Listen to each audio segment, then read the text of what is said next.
Hey, Jenny, guess what? It's September. We're back. We're back live. Did you guys miss us? I mean, every month I ask you the same question, and it's a fact. We need to know, because if you guys like what we're doing, we're going to keep coming back. If you don't, well, then unfortunately, party's over. Jenny, how's everything been? I haven't seen you in a while. How's everything? No, so it's all my fault really that we skipped a show. But our producer Rachel, she got married last week, so I had some bridesmaids duties to perform, which meant that we skipped our August show, but we are back. So welcome back everyone to your favorite Friday AV talk show, providing you haven't found a new one whilst we've not been here. We are streaming around the world via Midwich's YouTube, LinkedIn, Facebook, Twitter socials. Please ask us questions. Please comment, because we've missed you all. And if you don't get to watch today's show in full, do not worry. You can watch it back via Midwich's YouTube channel. Just search the Midwich Group. Don't forget to subscribe. And the show will be available in podcast format too via Midwich Sound. Today's show, MicroLED Explained. Whoa. It's a mouthful. Let's start off with a very simple question before we get into the micro LED and getting super overcomplicated and getting all techy and stuff like that, because we have some great guests going to be on here. I'd like to know, and this is just a quick running poll, are you more of a fall person or more of a summer person? Now, I'm born in October, so I've always been kind of a fan of the fall, but what are you, Jenny? Are you more of a summer person or a fall person? No, 100% fall. So autumn, I don't cope very well with the summer. I feel like I need to be in the Mediterranean if it's going to be hot and stuff. I don't like it in the UK. I think most British people don't like to be hot, or we wouldn't have stayed here for this long. So no, 100%. I actually really love the winter, but if you're giving me the choice between summer and fall, then I'm gonna take fall. Let's ask the audience. Yeah, exactly. Like for me personally, nothing beats what we call local summer. Local summer here is that like after Labor Day energy that you have right before the kids just go back to school. Early September, you get those hot days. The locals go to the beach, and all the New Yorkers are not at the beach in my case. So local summer is something that we look forward to. And then unfortunately, though, it triggers in the fall what we call the pumpkin people. The same folks that actually go to the shore all return back to this area to come pumpkin picking, because there apparently is no pumpkins in New York. So they all come to Jersey and help our economy, which is great. But outside of that, let's jump right into LED technology. We have some cool people, some cool guests coming on, because we, again, do our homework. Is that not correct? Absolutely. So it's a bit of a weird one this week, because we wanted to catch up with someone in particular. I'll kind of come on to why. But he wasn't available to join us today live. So we actually have 3 guests, but one was here midweek and did a pre-recorded interview with Chris and I for us to share with you. And then the other 2 will join us live. One of them, in fact, is joining us from our very own showroom at Innovation House, which seems pretty ideal, doesn't it? Yeah, given that we have MicroLED in our showroom. But he's the one actually who I'm going to steal one of his sayings or ideas from that came up last week during some of our planning sessions. And he was talking about MicroLED technology, which I think we're labeling as a revolution in LED. And he was talking about how in our industry, we often get to play with stuff first before it can sort of really take off and we see it start to come through in the consumer world. And I think that's absolutely true of our industry. We experienced OLED technology first. We've experienced lots of other stuff. We saw the flexible OLED technology long before anyone was talking about foldable phones. And they're here now, aren't they? So, and in the consumer world.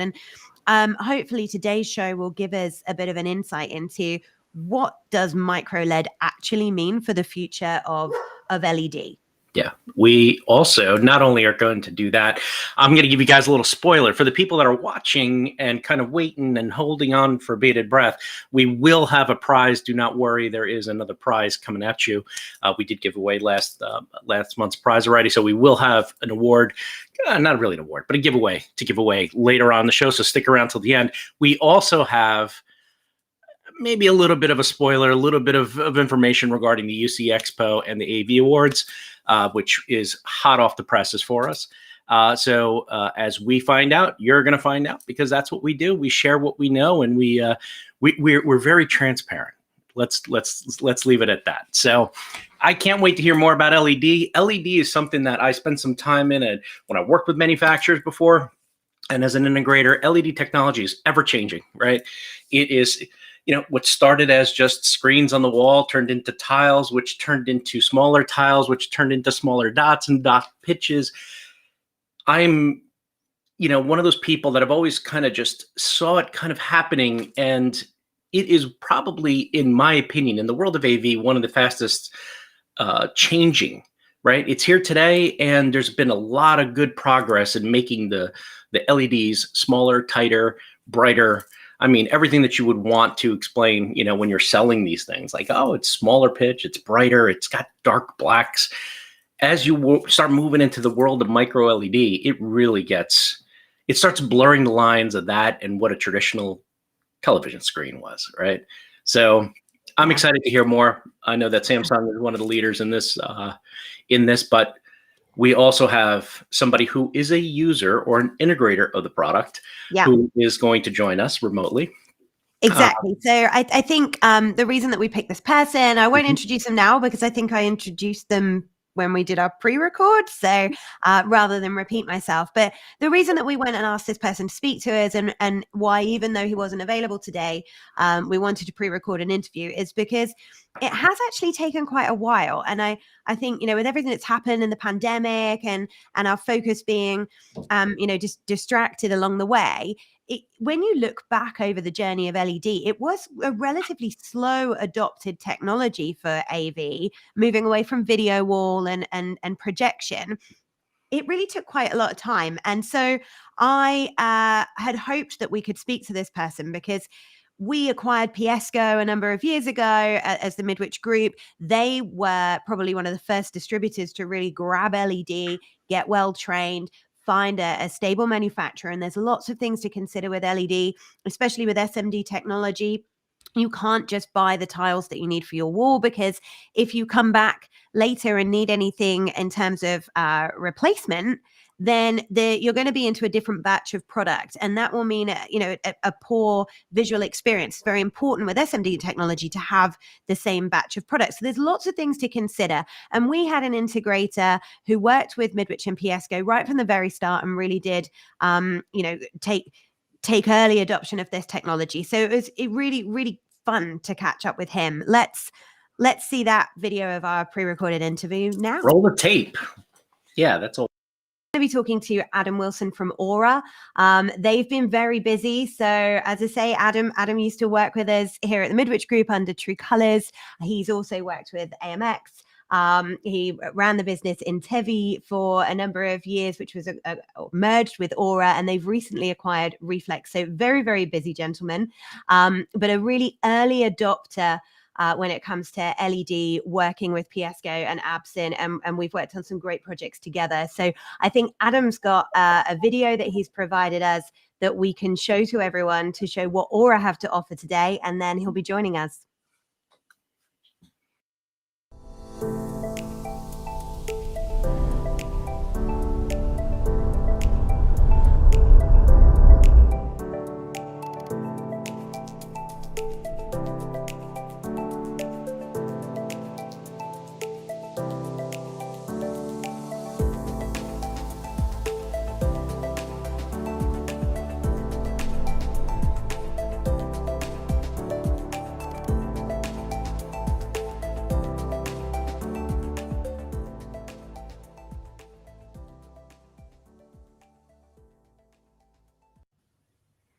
Soothing video. Absolutely. That is the most chill video anybody. Listen, we've had a lot of people come on, a lot of people bring on videos, but that one I feel kind of should I have been meditating throughout this and get into a Zen moment? Welcome, Adam. Hey guys, good to see you. Trip down memory lane there as well on the intro, Jenny. So sorry about that. I didn't throw dates at it, so no one will know how old you are. But no, absolutely. I mean, it's strange times. You guys, very similarly to us, have really taken a hold of that UC movement, workspace technology, this dramatic acceleration of the workplace pre-pandemic, but because of the pandemic as well. But that, we've invited you here today because of your expertise in the journey that we've been on with you personally and Tom around LED. And you were one of our PSCo's earliest customers to really work with us and Absen at the time on a number of retail and corporate projects. So I guess first question from me is, what was it about LED that drew you to be such an early adopter as an integrator? I mean, I think good question. I think for us, and it was a while ago now, I think the first install we did was something like 9 years ago. So it was really early days. But predominantly for us, it was our work in retail, in the high-end sort of luxury retail market, where every brand is pushing to be different, create that wow factor. And as an innovative business, we were constantly trying to help them solve their problems. So as retail and in-store experience develops constantly, it's ever evolving. We were always looking for what's next, what's different. And putting a 16 benign TV up showing some content wasn't quite cutting it then, back then. So for us, it was around creativity in terms of the physical screen dynamics that allowed us then to produce a lot more engaging content and a lot more wow factor. So it was really our kind of work in the retail sector that led us into direct view LED in those early days. Yeah. And did you find then, and I guess how do you find today, the end customers needed educating, or had they identified the problems with conventional video wall or projection, and it naturally led to the sale of the direct view LED?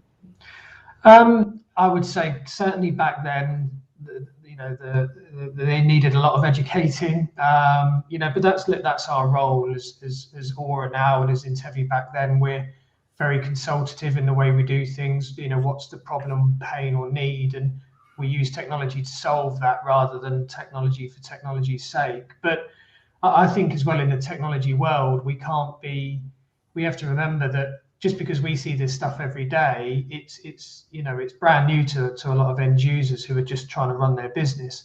So even in today's world, we still do and want to educate the end users so that they feel like they're part of that decision-making process of what technology they're taking and the why and the pros and cons of all of them, that we might go through on a design.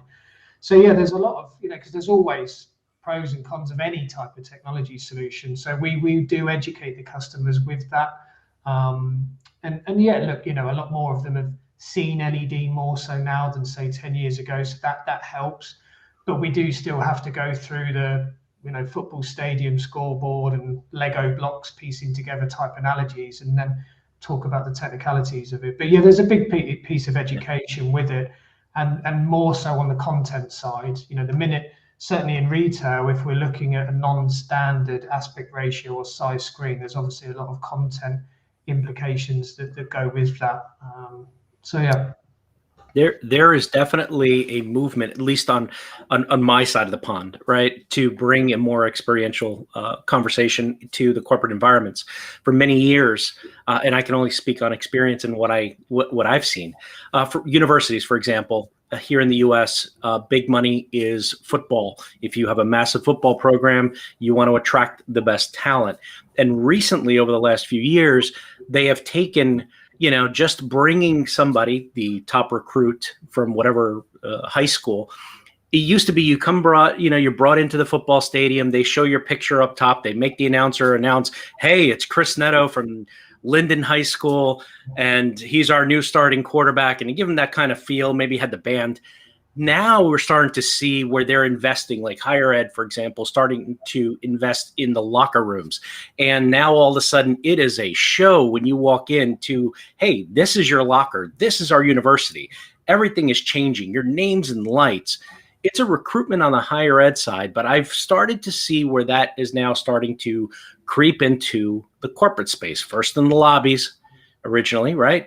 You have the Salesforces of the world with waterfalls, and no disrespect to the content creators, but I'm done with the waterfalls. Can we move to something else? I mean, I get the whole Zen thing, right? But let's move past that. Where do you see this in the corporate space? Is this part of a bigger overarching theme of not just recruitment, but retaining employees, because you're taking the content, you're bringing them in and making them feel part of the team, but taking content and actually making it work with the technology so that it's kind of seamless. Is that where this is moving? Yeah, I agree with what you're saying. I mean, we could do an hour's talk on the whole content is king thing, and all of that stuff has been done to death. But no, I agree that the content has to integrate with the technology, but that also has to integrate with the physical space that it's in and the people that are in it, or remote as well now. So we've probably seen maybe for the last 3 years that the LED world is coming much more into the corporate space, and some of that is just, I want a really big wow factor in my lobby reception area, and I just want the wow factor, and that's cool. I get that. We're getting a lot more now in boardrooms. So gone are the days of the kind of rear pro projection, that kind of setup. People just don't want that anymore, and they want bigger screens than, say, a traditional LCD display, but without video walls and crosshairs and things like that. What we're finding now, and a big part of our work that we do now is the return to work in this agile workspace, and it's all around collaboration now. Again, another conversation that we can talk about for an hour on its own. But if I talk about a project we're doing at the moment, we're redesigning a corporate office space, and a lot of their focus and our help with them is around their collaboration zones. So we're creating, I guess, what is a kind of mini informal auditorium that's multi-purpose. So there's town halls, there's these, and again, for them, it's about bringing their staff back together, and departments that might not normally have a reason to have an hour's Teams call, but they want to get these people back to the office, the people and staff retention. And when they come to the office, oh yeah, okay, this is, there's cool tech here to use, there's a reason to come back. So again, this building is full of light, full of glass. So the only option, and we're looking at around 165-inch screen that we need for the space, but there's no other option, right? So there was a big education piece, because the customer instantly said, oh, I presume we need a big projector. Well, not really, and it's not really going to work well because of X, Y, and Z, and we recommend this, and these are the reasons why. And again, what we did was we had to get them into our office to show them.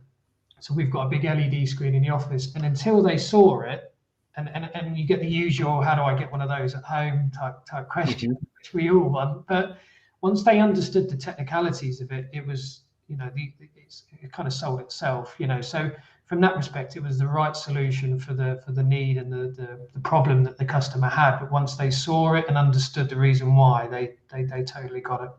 Yeah. We've experienced something very similar, and created a showroom for exactly that reason, that education piece is still needed, the understanding around pixel pitch and what happens with distance and so on, when you're working with indoor LED solutions. So that's been really great, Adam. I have one final question for you, not to trip you up, but if you had to hazard a guess, how much longer does conventional video wall have in our industry? I mean, it's a good question, and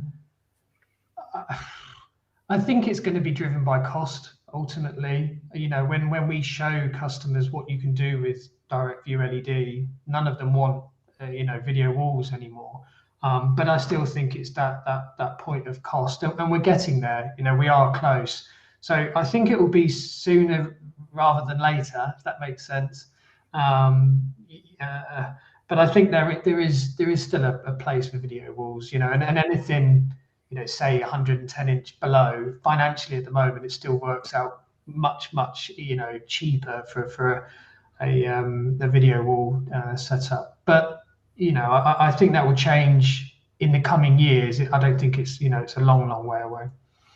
Adam, I will challenge you real quick on that. I think that the thing that's actually going to change this whole video wall idea, the more customers play with glass and more open spaces, and the more they want natural light in, the more it's going to push the envelope with the direct view micro LED and such, because it's tough to get projection going in a very bright space, and it's equally as expensive if you really want to do it the right way. So the cost savings can balance itself out with every painted glass that's put up there. Am I right, Jenny? Or Absolutely. Okay. Yeah, absolutely right. So, positive contribution. And I totally agree with retail. We're seeing that we don't put many video walls into retail now. So that's already starting that curve. So I think that the retail will kind of almost lead some of the corporate space in that respect. Yeah, agreed. This has been brilliant. Thanks so much for joining us and taking the time, Adam. I think we should probably let the audience know that they can see you and your colleagues at UCEXPO, where they'll be able to meet some of the Midiwch Group team as well. We both have stands at that show. But in case anyone wants to get in touch with you off the back of your video and your expertise, could you just let our viewers know where they can reach you? Yeah, I mean, a good place to start is the website, so aurafutures.com. We've got loads of kind of not sales material, just good, sort of knowledge videos and downloads on there that kind of anybody from any industry or sector will find interesting. And for me, happy to help anybody that's got any kind of problems in tech that we can help with our experience. And I'm just on adam.wilson@aurafutures.com. And Great. thank you for your time today, guys. No, thank you. Thanks for joining us. Bye, Adam. Bye, Adam. Thank you. We're back. I think so. We'll come back to UCEXPO in just a second. For the first time since our very first show, we are having technical difficulties. I don't believe it. We understand that for some reason we haven't successfully managed to go live to Facebook and LinkedIn. Very disappointing, is actually I think LinkedIn is usually our most popular channel. Yep. We do well with that, but I don't understand what it happens. This is real life. This is what you get with a live production. So yes, the previous video was something that we did record with Adam on pre-recording to get that straight. But we do like to come live, and unfortunately, two of our channels seem to be not playing nice. But we are live on YouTube, and we appreciate everybody who's watching us on YouTube and watching the streams on Twitter. We're watching everybody chat and doing all that sort of stuff. So thank you very much. But Jenny, I have a question, and this is me just being a big dumb American, to quote my buddy Tim Albright. Can you tell me about the UCEXPO? This is very new to me. Right? Can you tell me what is it about? Well, why tell you when I can show you? Cue the video. Say.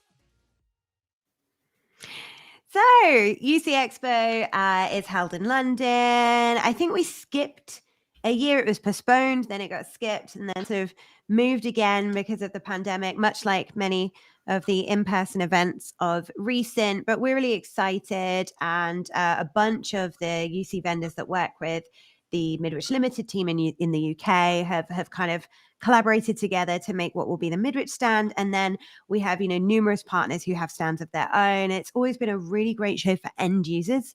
I think there's a lot of trade shows in our industry where we get loads of manufacturers, loads of disties, loads of integrators and consultants, but UCEXPO has always been a really great place to meet lots of end users with live projects. So I would absolutely, if you're comfortable attending in-person events, and congratulations to Peerless, who last week held a successful in-person event that everyone was really grateful to get to. I hope that UCEXPO will present the same opportunity. How are in-person events your side of the pond, Chris? Did you have to open up that Pandora's box? It has been kind of weird. It depends on where you go. Regional stuff is happening. Big shows, obviously, the big 900-pound gorilla in the room is Infocom. We've had news that, yes, Infocom will still take place, to some people's chagrin, to other people's happiness. It's your decision, not my place to tell you what to do. That is completely up to you. So from a regional perspective, you have all this, these little tiny shows happening. They're getting bigger as people are becoming more comfortable, but they're following safety procedures and doing what they need to do. Businesses will continue. We've proven that over the past 18 months, even without shows, that businesses will continue. We took a hit. We all take kind of hits, but we move along. But we're all looking forward to what's coming. And there's always something in the horizon. It can't rain all the time, to quote the movie The Crow. It's going to get better. Things are going to get much better as time goes on. We just need people to kind of cooperate and all work together on this as opposed to fighting each other. So, wow, that's my kumbaya kind of moment for you guys. If you needed some good news, or at least some good advice, I hope I was able to provide it. Anyway. We wish Avixa and Infocom 2021 all the best. I would have loved to have been there in person. Unfortunately, the United States of America does not want me until November, so I'm unable to travel. And that was gutting. And I know there's a level of discomfort still around, but I think that the population of Florida is huge. There's lots of integrators and users there, and I think that they'll still have a great show. I joined the Diversity Council meeting last week, and it felt like everyone's really psyched that is able to attend to be there. So I hope that goes well, and I'm gutted, but I'm ready for Vegas.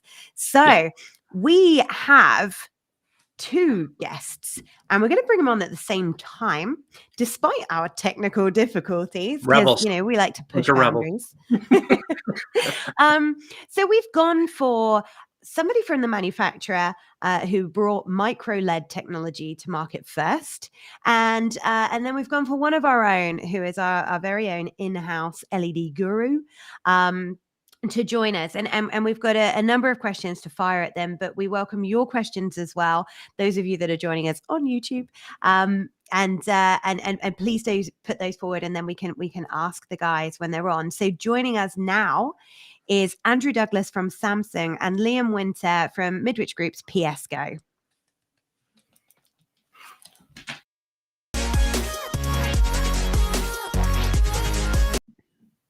I definitely forgot the video.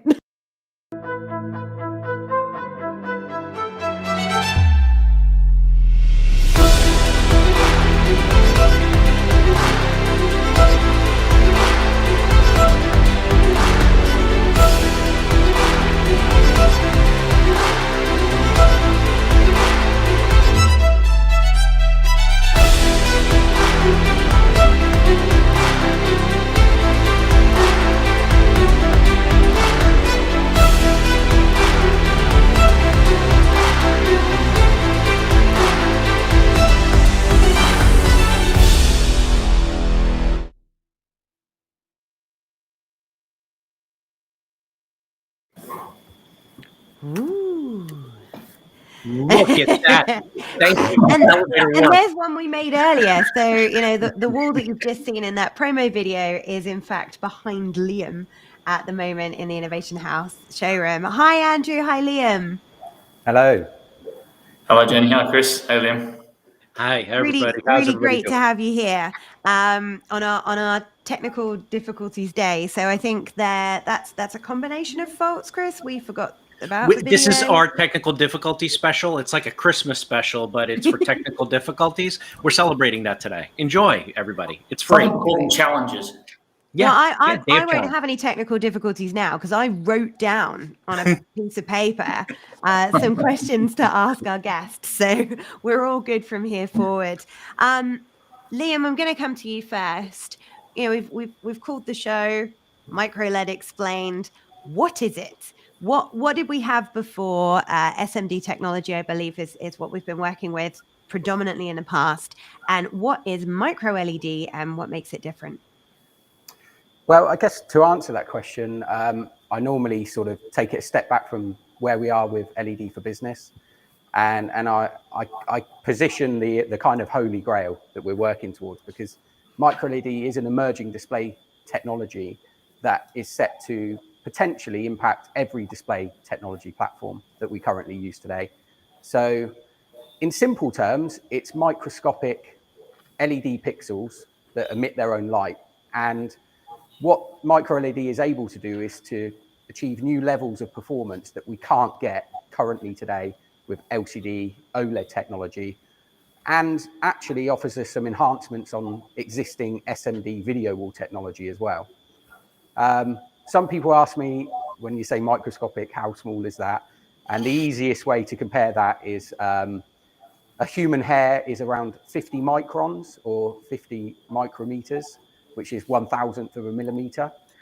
And typically, micro LED displays, particularly wearable devices, are under 50 microns.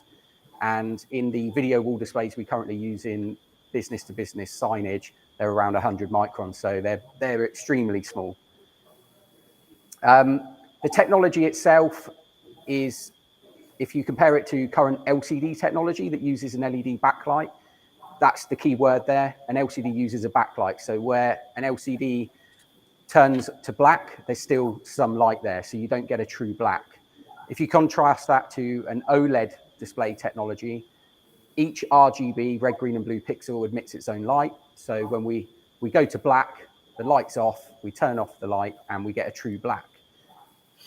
LCD is great at producing higher brightness to an OLED, and OLED, because it has an organic LED, can't hit the same brightness levels as an LCD, and it can suffer from image burn-in as well because of the way that it degrades. So the critical difference really for micro LED is that it uses a self-emissive technology like an OLED, so each pixel turns on and off, but it's able to outperform LCD and OLED. So it basically takes the best of LCD, takes the best of OLED, none of the downside, and it basically delivers a better display performance. So that means that currently in the market, you've got a bit of a battle going on with patents. So you've got a number of the major display manufacturers all fighting to try and bring micro LED to market.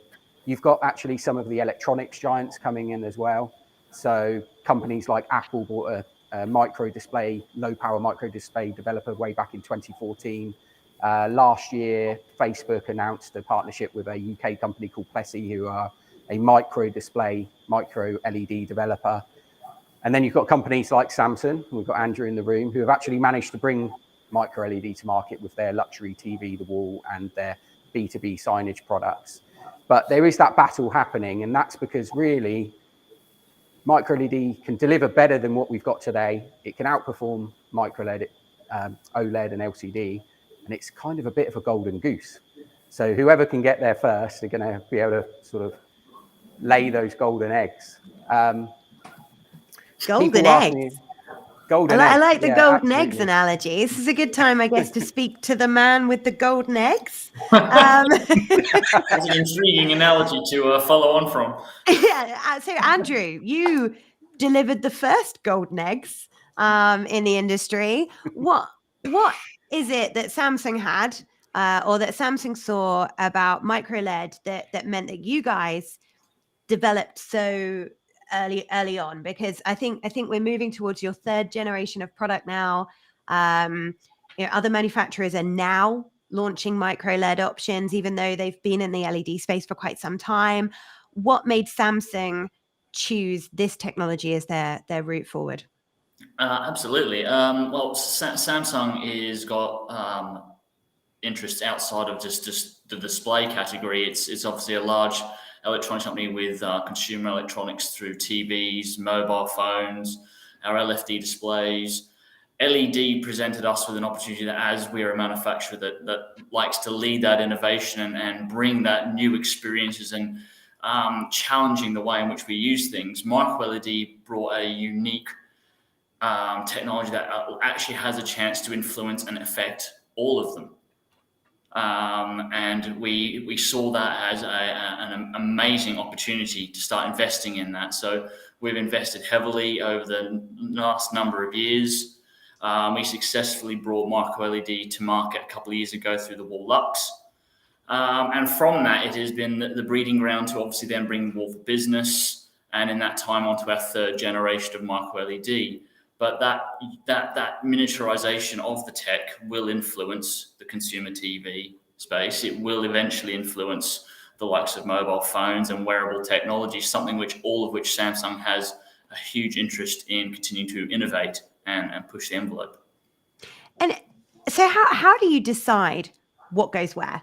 Because like you've just said, you know, your heritage is in displays. You've got the strongest presence in consumer. So there's so many options. You've got very large displays, over 90-inch. You've got video wall options within your portfolio. You know, you're competing against some projection manufacturers, and then you've got your LED series at varying different pixel pitches. What dictates to your team what is put forward to an application? How do you decide between them? Well, I suppose LED was. There's no easy, I suppose, answer here. Every application and every usage scenario has its own quirks and unique elements. But I suppose LED, having started, I think, much more heavily from an outdoor environment into an indoor environment, I think for us it just fit. It allows the cost of the product, the scalability of the product, the variety of application which goes within a corporate B2B space. It was just the right fit to put it into this space, not trying to influence it first from a consumer space, but come from more a corporate space. And it is quite unique. It's not often a B2B or corporate technology actually influences this way through to consumer. It quite often comes the other direction. But I think it was just the right platform, the right area for the widest reach and development across the other areas of the business. Well, I mean, if you need someone to test out a Wall Lux in their home, I think Chris or I would be happy to do that. We could have it in the back at even a mini wall, live, you know. Even a mini wall, 65, 75. We're No, just compact That'll it, throw it in the dryer, shrink it. So shortly we're going to put you guys to the test. So we've created a mini quiz, and we'll be able to name the king of LED in the UK by who wins said quiz. But we've golden eggs. I wonder if we could talk about crystal balls instead. Liam, get your crystal ball out and tell me, what do you think? You know, as having a holistic view of the LED market in the role that you do, what does this mean? What does MicroLED mean for the industry? What does it mean for the future of LED? What can we expect over the next 5 to 10 years? One of the promises of MicroLED is actually in the manufacturing process, you should be able to manufacture a MicroLED for a lower cost than you currently do by taking your pixels, packaging them into a surface mount device, and then soldering that onto the surface. If you can take the pixel directly chip on board, then technically you should be able to introduce more automated processes and deliver a lower cost base. We're not there yet. So I think what is MicroLED going to give us? It's going to give us two things. It should, in the long run, make LED video wall display more accessible through price. But at the same time, it's going to increase the visual performance of the LED, and it's going to make it more robust and reliable because the pixel sealed in the surface. And critically, it's actually going to drive down the pixel pitch to make it smaller. So we're actually going to be able to achieve higher pixel densities, closer viewing distances. So instead of having a 130-inch that delivers full HD, that's quickly going to be, instead of a 1.5 pitch, that's going to be a 0.7, and it's going to be a 4K screen. So I think it's going to be that. It's going to drive costs down, make it more accessible, increase visual performance, and it's going to deliver a better visual experience through resolution. So it'll soon be in our homes. Chris, shall we put them to the test and name the king of LED? Absolutely. I wish I had some sort of quirky, like magical thing. You've been talking about golden eggs and crystal balls, but you know, you got me today, man. I'm all quirked out. So let's go right to the quest. Can we call it a quest instead of a questionnaire? Yeah, let's go to the game, and we will dub this and trademark it the quest. So Onwards.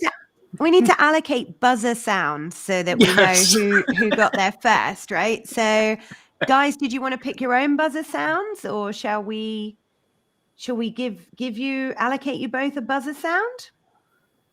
I'll go with Awooga. Okay. Awooga for Liam and Andrew. I don't even know where to go with that. Andrew will do anything other than Awooga. A yelp would be fine. I'll just go with oi oi. Oi oi. Okay. Oi, oi. Liam, Awooga, and Andrew, oi oi. Question number 1. What does LCD stand Awooga. for? Liam. Liquid crystal display. Point. Correct. Question number 2. Which 3 colors make up a pixel? Awooga. Oi.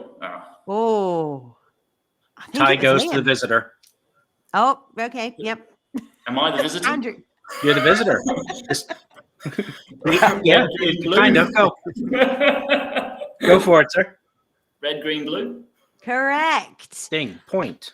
Right. Here is a UK versus US question. So question 3. Which is the larger LED canvas? Piccadilly Circus or Times Square? Awooga. Oi, oi. Ooh. Tough. I think I got Liam on that one Okay. as the official scorekeeper. Go for it, Liam. I've got to go across the pond here.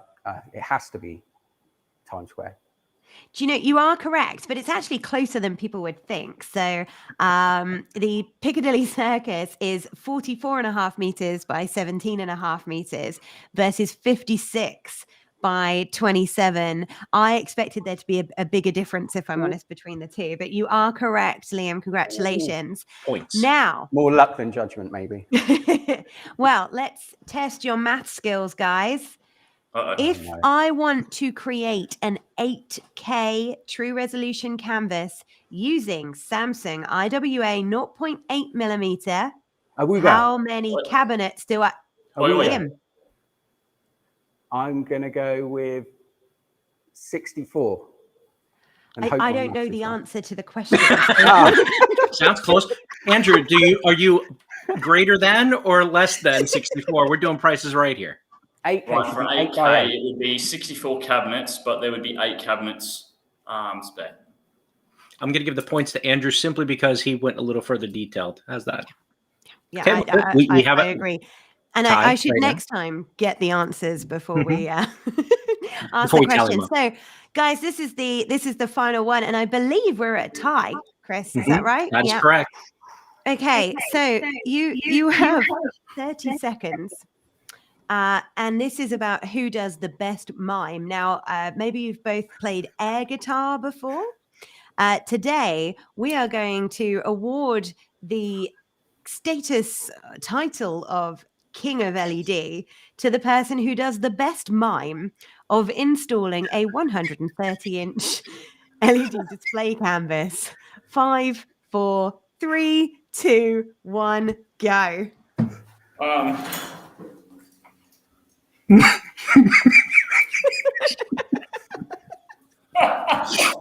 We need instant replay for this answer. Okay. This is great. Just for the record, definitely you've the got one robot. behind you that you could just use. Yes.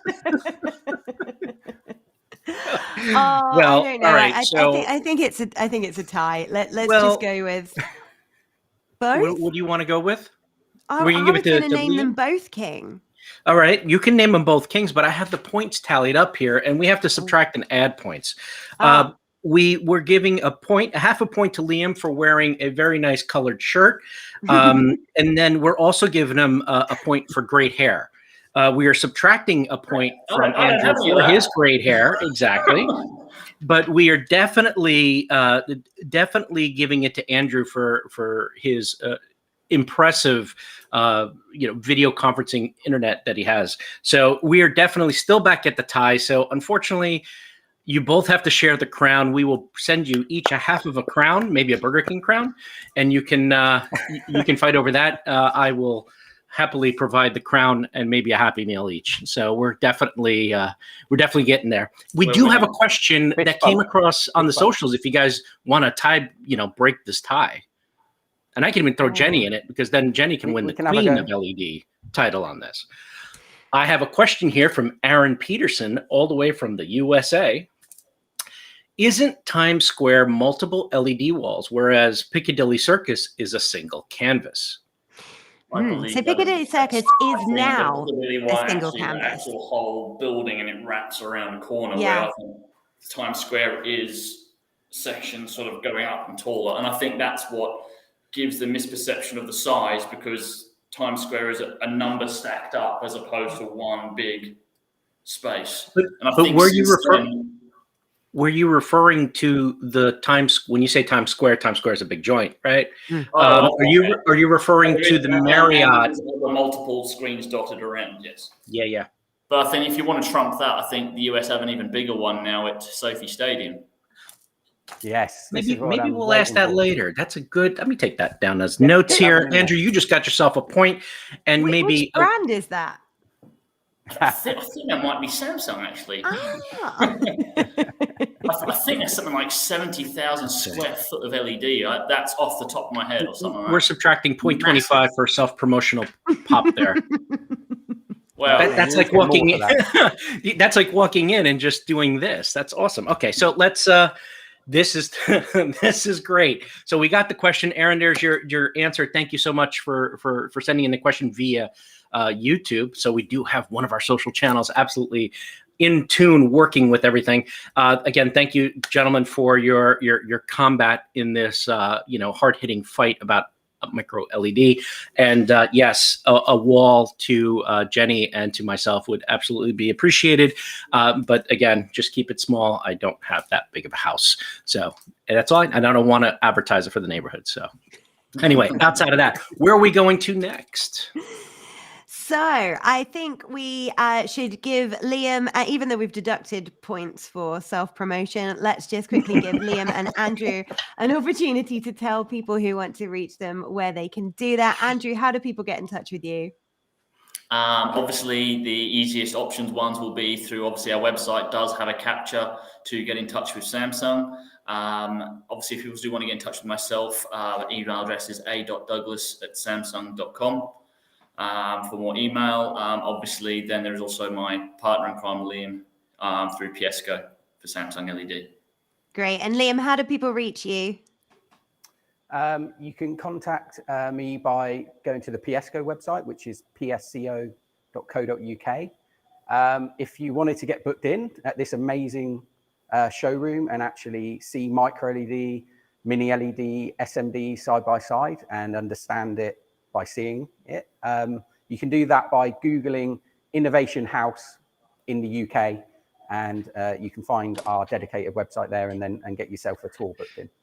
All right. I have to ask the question before you gentlemen both head off. So you're telling me that I can actually see you two in the same place at the same time? Absolutely. Talking about the same thing? Stranger things have happened. Dear God, man, I am slow to the party today. But this would be awesome. Clash. Yeah, so you guys can recreate this long battle again, this battle of wits at the Innovation House at any point. Ladies and gentlemen, you now know that you can find both Andrew and Liam lurking at the Innovation House, and do test their knowledge, because that's that they kind of like this kind of stuff. It's kind of weird, right? AV nerds, this is what we do. We like to challenge our stuff. Well, appreciate it. Thank you so much for joining us, guys. Thank you very much. Thank you very much for having us. Cheers, Jenny. Thanks for having us. So, Chris, should we invite those two to join our AV selfie at the AV Awards? Well, for those that are not aware, virtual Chris and virtual Jenny will actually be in person, thanks to the UK government for allowing me to come by. So yes, please, let's do this. We are going to be doing a live and in person. That's both of us standing on a stage and standing at the AV Awards on November 5th. Is that correct? And we want, yeah, November 5th, and we want people to talk to. So, get in touch. Tell us who you'd like to hear from, and we can manhunt them down at the AV Awards. I think we actually have a little teaser video for what we're going to be up to. So let's see that.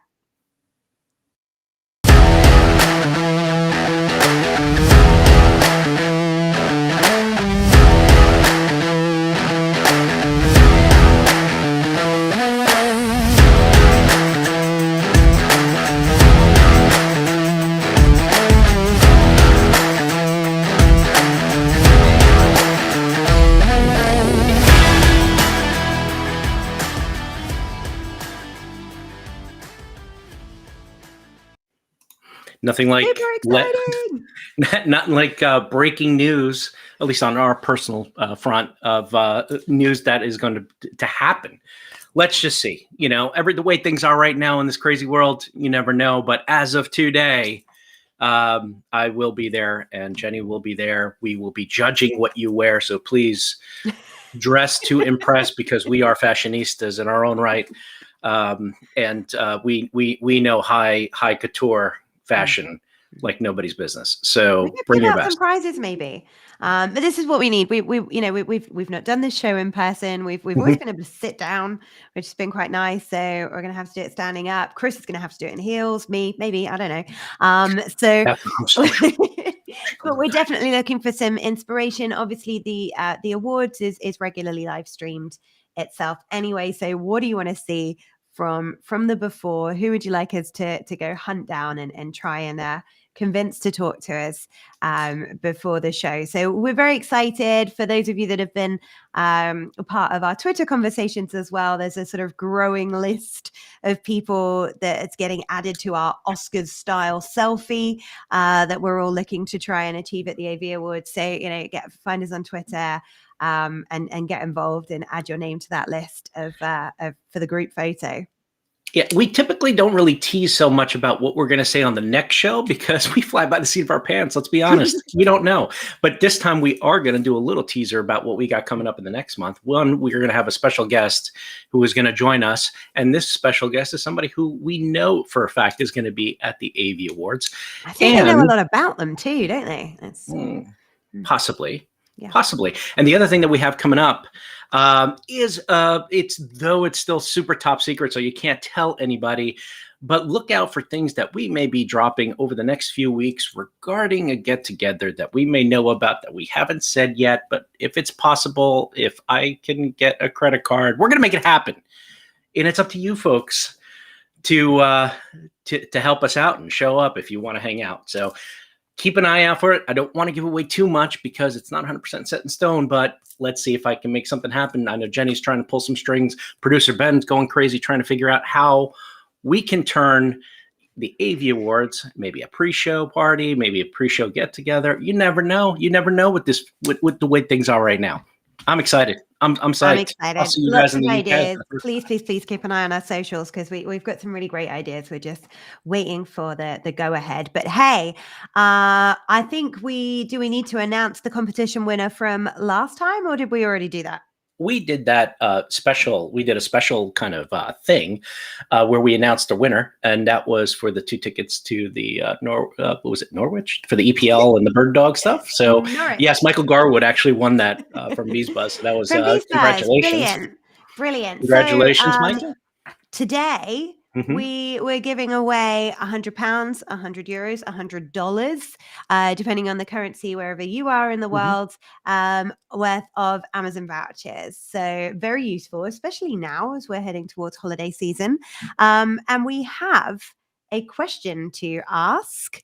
What is the date of the 2021 AV Awards? I mean, we just get more and more creative each time. It's hard-hitting journalistic questions. Please do not ever confuse us for journalists. We're just doing this. We're just nerds that just decided to turn on the camera and go live. But enter at midwich.com/ MLCOMP6. Got that? Because it's right below. So you should be okay. Right. Anyway, They might have to do a bit of research, obviously, to find the answer to such a tricky question, but topical. So, guys, thanks very much for joining us. As Chris mentioned, the next show, we're actually going to really focus on the AV Awards. I think we'll be talking a bit around in-person events as well, and we'll have had a few by then to reference, which will be great. So we can have a look at how those have gone and what we can expect to see in 2022 onwards, but talk about the AV Awards, the build up, maybe have a look at some of those that have been shortlisted and what we can expect to see on the night, which is great. So that'll be Friday, the 29th of October at 3 p.m. British Summer Time, 10 a.m. Eastern Time. We really hope that you can join us. And we're really sorry to our LinkedIn and Facebook following who won't have had the notifications to join us today. I think we will plan to take our recording of this show from YouTube and stream it out at a later time so that you'll still be able to watch it live then, and then it will be stored on LinkedIn as it normally is. But guys, I have been Jenny at Midwich Jenny. That's where you can reach me. Really exciting to be back. A few teething issues for us today, but I think we got through it, Chris. Absolutely. And if you have any questions, if you have any problems, you can definitely hit me up at Twitter at Chris_Netto. I won't answer your questions regarding why we had technical difficulties because that's my own personal problem. I don't know. I'd hit the wrong button a couple times. So don't blame me, right? Blame somebody else. In this case, use the hashtag all the time, as it says below, Midwich Live, hashtag Midwich Live. That is our hashtag. If you do that, we get to see it. It appears on screens. Also, just want to say thank you to Wei Hang, who also said you guys looked awesome. Oh, and Ifit for telling us. Yes, for saying thank you for stopping by and hearing the big news of a UK actual in-person event. So thank you so much for stopping by. Thank you so much for joining us. Jenny, any parting words before we head off into the yonder until next month? No, I'm excited. I'm excited to get closer and closer to UCEXPO, getting back to an in-person event as well with the AV Awards, getting everybody together, and that crucial Oscar-style AV selfie when we can all be in the same place, which is really, really exciting. So thanks everyone for joining us. Thanks to those who maybe watch this at a slightly later time when we get it out to LinkedIn as well. We have been Midwich Live. Thank you.